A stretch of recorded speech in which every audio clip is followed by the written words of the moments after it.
Hello बच्चों class 9th में Hindi literature एकांकी संचय में आज हम लेसन नंबर 2 को रिवाइज करेंगे। लेसन नंबर 2 है बहू की विदा। इसके एकांकीकार हैं विनोद रस्तोगी जी। लेसन 2 बहू की विदा। बच्चों इस लेसन का हम सारांश पढ़ेंगे। देखिए, एकांकी का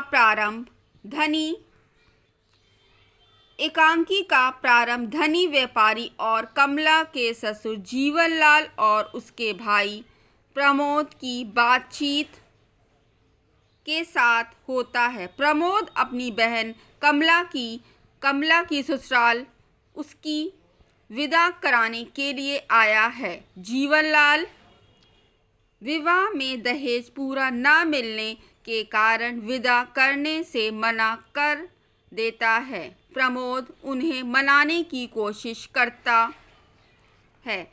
तब वह कहते हैं कि तुमने दहेज देना तो दूर, बारात की खातिरदारी भी ठीक प्रकार से नहीं की। भरी बिरादरी में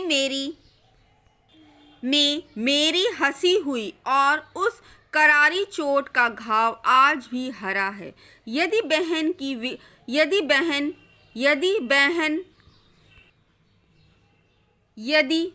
की विदा करानी है तो उस चोट के लिए मरहम लाना होगा। प्रमोद अपना घर बेचकर उनके मरहम की व्यवस्था करने के लिए तैयार हो जाता है। इस प्रकार कमला उसे अपने सुख सुहाग की कसम देकर उसे रोकने की कोशिश करती है।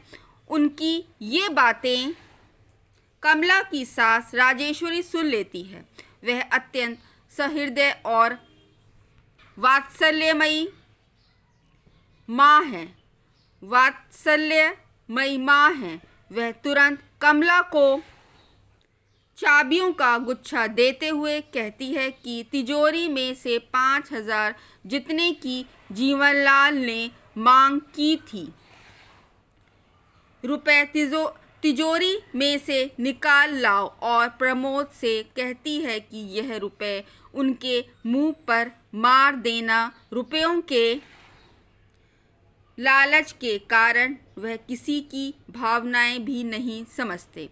इसी बीच जीवनलाल का पुत्र रमेश, जो अपनी बहन गौरी की ससुराल उसकी विदा कराने के लिए गया था, खाली हाथ लौटता है।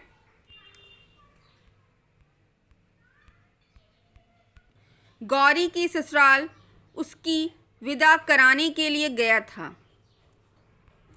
लालच के कारण वह किसी की भावनाएं भी नहीं समझते। इसी बीच में जीवनलाल का पुत्र रमेश, जो अपनी बहन गौरी की ससुराल उसकी विदा कराने के लिए गया था, खाली हाथ लौटता है। जीवनलाल आश्चर्य में रह जाते हैं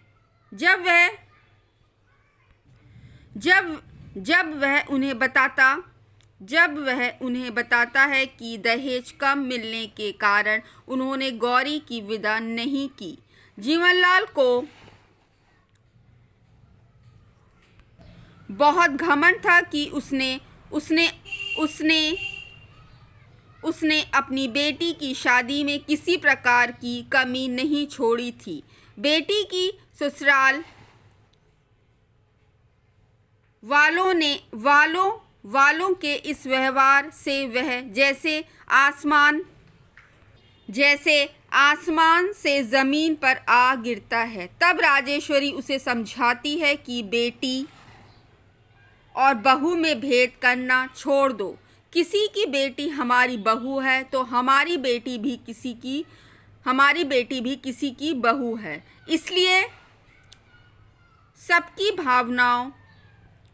सबकी भावनाओं की कद्र करनी चाहिए। जीवनलाल की आंखें खुल जाती हैं जब प्रमोद कहता है कि मैं आपके मरहम की व्यवस्था करके शीघ्र आऊँगा।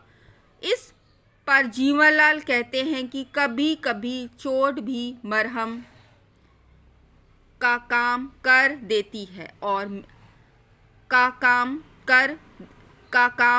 देती है और मेरी बेटी की ससुराल वालों ने दूसरी चोट देकर मेरा इलाज कर दिया।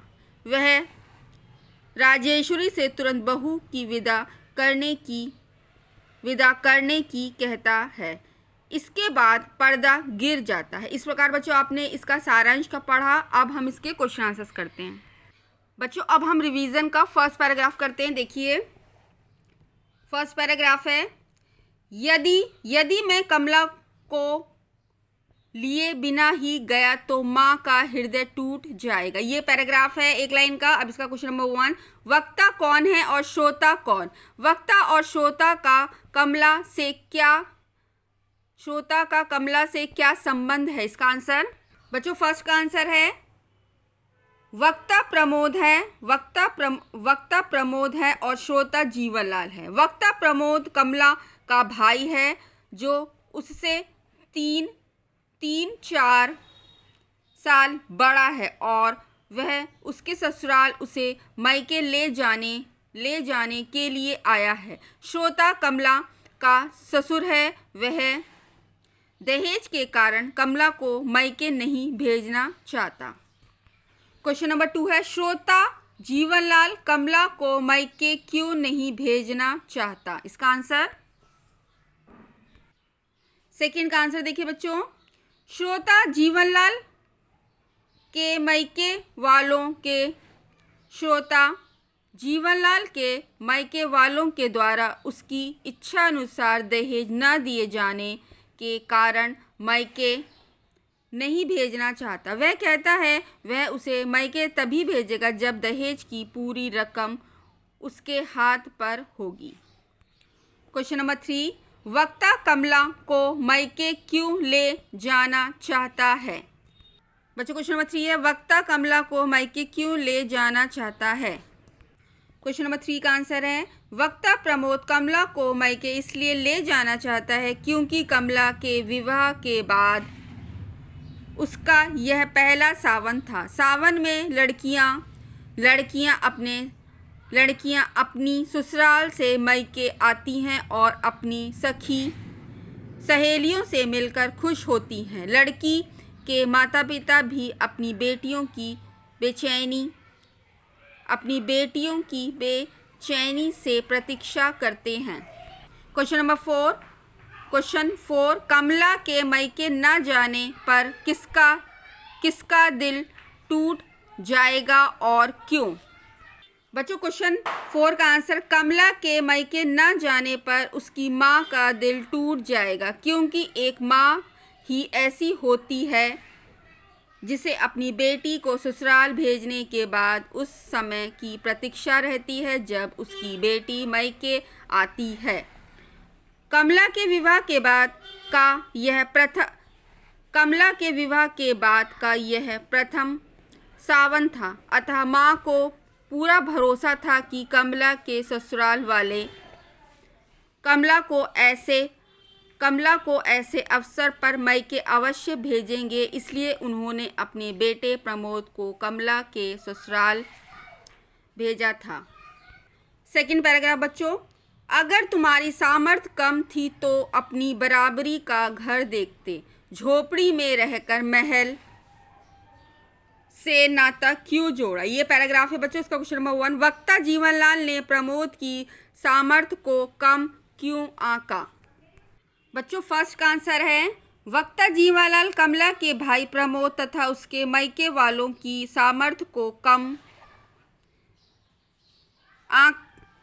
आंकते हुए उन पर ताना कसता है। बहू के यहाँ से उसकी इच्छा अनुसार दहेज न आने के कारण वह उनसे नाखुश था और इसलिए उसने बहू को मायके भेजने से मना कर दिया। क्वेश्चन 2, प्रमोद से उसे किस चीज़ की अपेक्षा थी और वह पूरी क्यों नहीं हुई? बच्चों सेकंड का आंसर है, प्रमोद से उसे अपेक्षा थी कि वह उसे भरपूर दहेज देगा, तब वह उसकी बहन को खुशी खुशी मायके भेज देता। किंतु प्रमोद के घर वालों की आर्थिक स्थिति इतनी अच्छी नहीं थी कि वह जीवनलाल की इच्छा अनुसार दहेज दे पाते, इसीलिए उनकी दहेज की इच्छा पूरी नहीं हो सकी। क्वेश्चन नंबर 3 है, झोपड़ी में रहकर महल से नाता जोड़ने का क्या आशय है? बच्चों, क्वेश्चन 3 का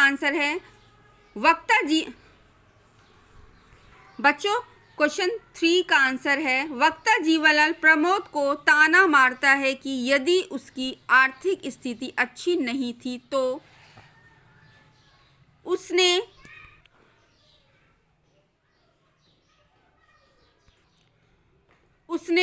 उस जैसे धन पति के यहाँ अपनी बहन का विवाह क्यों किया?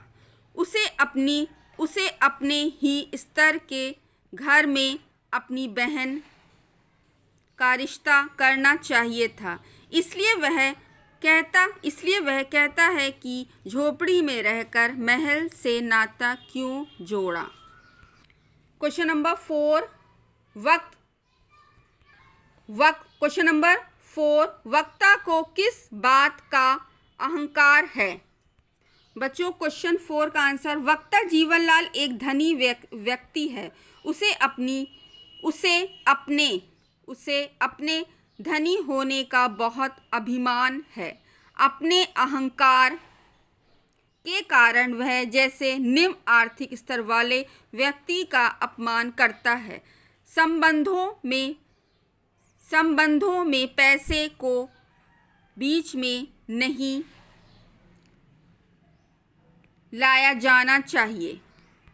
बच्चों, क्वेश्चन 4 का आंसर को फिर से देखिए। वक्ता जीवनलाल एक धनी व्यक्ति है। उसे अपने धनी होने का बहुत अभिमान है। अपने अहंकार के कारण वह जैसे निम्न आर्थिक स्तर वाले व्यक्ति का अपमान करता है। संबंधों में पैसे को बीच में नहीं लाया जाना चाहिए, लेकिन जीवनलाल अपने धन के गर्व में फूलता रहता है और दूसरे व्यक्ति की इज्जत उतारने से नहीं चूकता। इस प्रकार बच्चों, आपने इस लेसन के दोनों पैराग्राफ को पढ़ा और उसका रिवीजन किया। इन दोनों पैराग्राफ को आपको अपनी एकांकी संचय की कॉपी में लिखना है और उनको लर्न करना है। Thank you.